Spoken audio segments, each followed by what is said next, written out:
2014 সাল থেকে দেশের বিভিন্ন জায়গায় প্রতারণামূলক কর্মকাণ্ড পরিচালনা করে যাচ্ছে।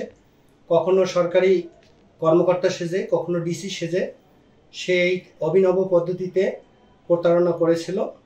সেই সুবাদে দেশের শরীয়তপুর, রাজশাহী, গাজীপুর, গাইবান্ধা, শেরপুর, মানিকগঞ্জ সহ মোট 8টি জেলায় তার বিরুদ্ধে নিয়মিত মামলা রুজু হয়।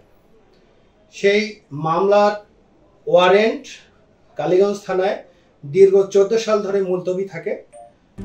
RICL TMX, যুগের পর যুগ স্থাপনা থাকে মজবুত।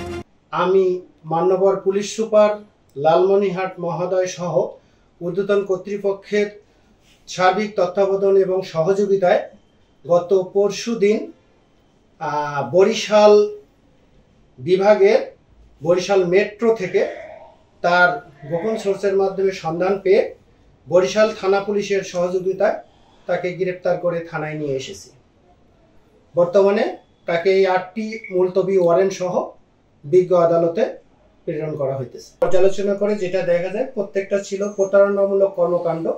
কখনো সরকারি কর্মকর্তা পরিচয় দিয়ে সে মানুষের সাথে প্রতারণা করে টাকা পয়সা হাতিয়ে নেওয়ার পায়তারা করছে।